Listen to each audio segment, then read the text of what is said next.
That's because the truth is too simple. The fence is too simple.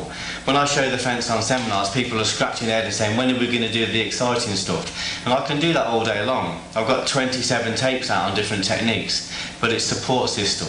And that is important, but this is not as important as this. When a guy comes up to you outside the chip shop and you're with your missus, or at the club, or wherever, you need protection. This is the protection. This is your power.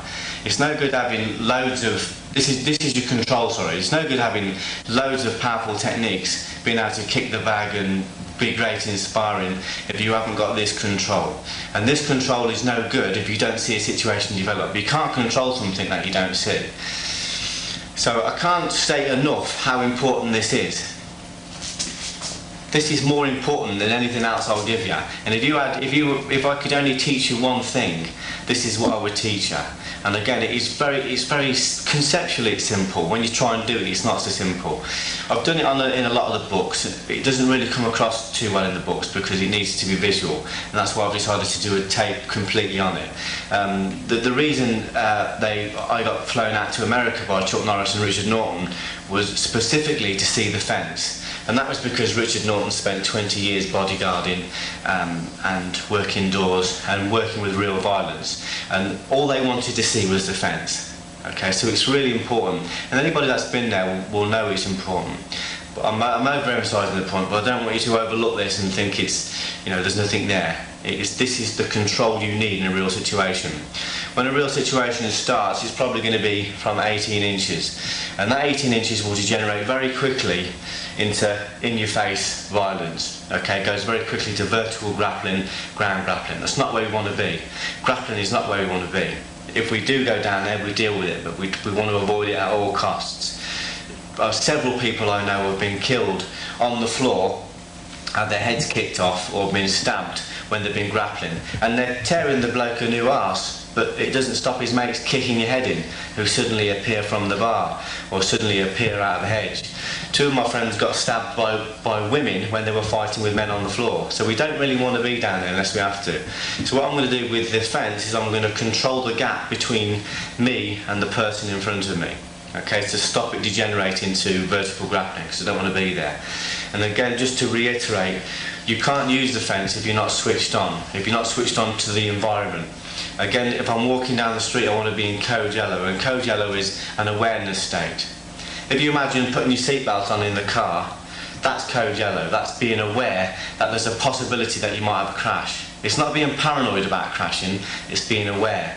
This is exactly the same. The fence is an environmental seatbelt. The awareness is an environmental seatbelt. So if I see a situation develop, I want to catch it maybe 3 to 5 seconds before it starts. In some situations, when I'm working the clubs, I'll see situations an hour before they start. That allows me to go in and be proactive and neutralise it. First of all, if I do see a situation, I want to avoid it. Avoidance is normally not being there. If I am there and I see a situation develop, my awareness will allow me to escape. But my ego might try and stop me. My ego might drag me back in, kicking and screaming.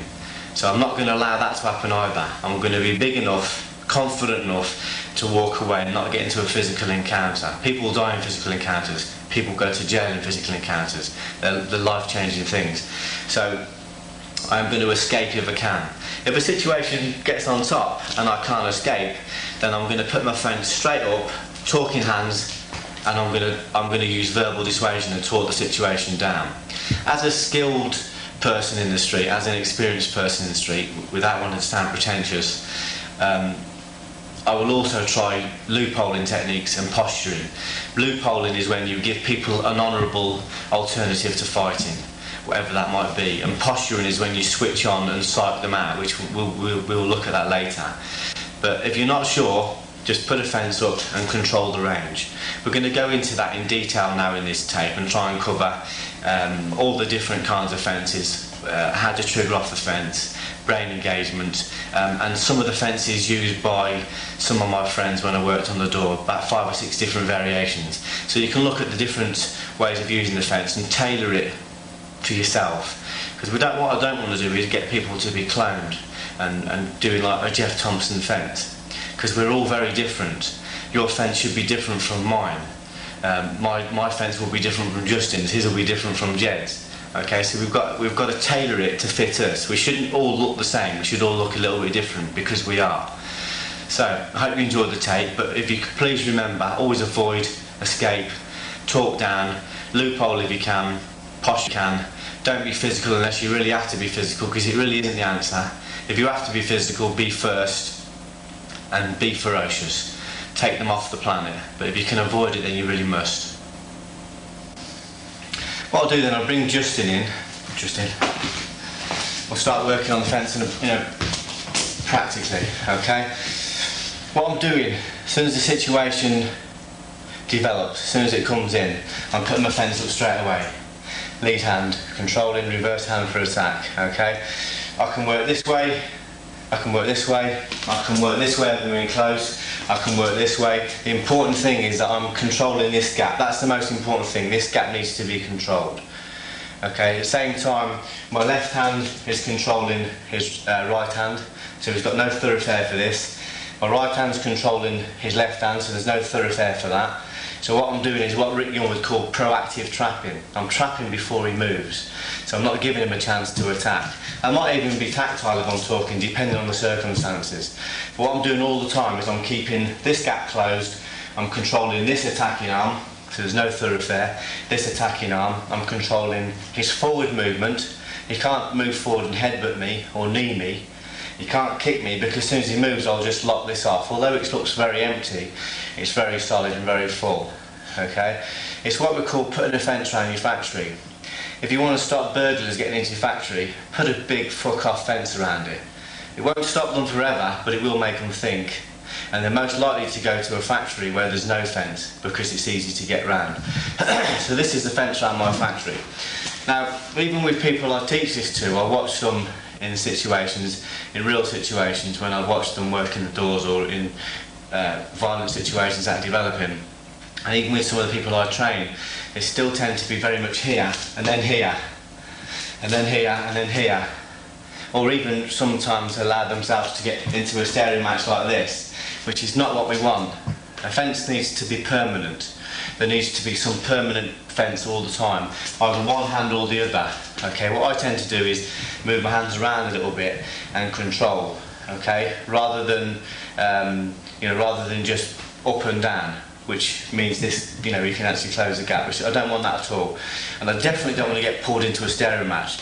What you find happens when you get adrenaline, which you're going to get straight away in a violent situation, is you lose a lot of things you're supposed to train for, you lose. And you get a skilled person who's trained with this will suddenly be like this, and they'll suddenly go into the normal fight or flight, the posturing motions. Again, you have to really think about a situation and make sure you get this control. This is the most important thing. From here, I'm controlling the person in front of me.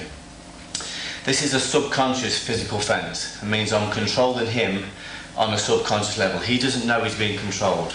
That's important, because if he thinks he's being controlled, then we've got a contention, we've got a power play. If he thinks he's being controlled, he'll fight for control. So I'm very happy to let him feel he's in control. Somewhere deep in his mind, on a very subliminal level, he will know he's being controlled. It will unnerve him, but he won't know on a conscious level. So there'll be something inside his head saying, this guy knows what he's doing, and it will hopefully make him pull away. But at the moment I'm keeping it very subconscious, I'm controlling. I'm also controlling centre line, because our centre lines are matched. And what you find with people is they tend to line up their centre line with you when they want to attack. Sometimes part of the posturing, they'll off-centre themselves, but they'll always turn back in centre line to attack. So I'm going to control the centre line. All his balance is here. Just by stepping across as I talk, I'm off-centering him. His centre line is off balance. Okay, so when I whack him or I push him now, he's very off balance. He's also going to feel off balance again on the subconscious level. Also, when I off-centre, I'm opening the target up from here to here. So where I've got a small target, I'm opening them up to a big target. Because realistically, my only target from here is his chin. I don't want to beat him in the teeth, because that'll put me in hospital, like he did before. I don't want to hit him on the nose, because I'm not guaranteed to stop him. I definitely don't want to hit him in the eyes. I want to hit him somewhere clinical, which is going to be on the jawline. Anywhere from here to the ear, along the jawline, is what I'm looking to hit. So I'm aiming to get bone-to-bone contact on the jaw.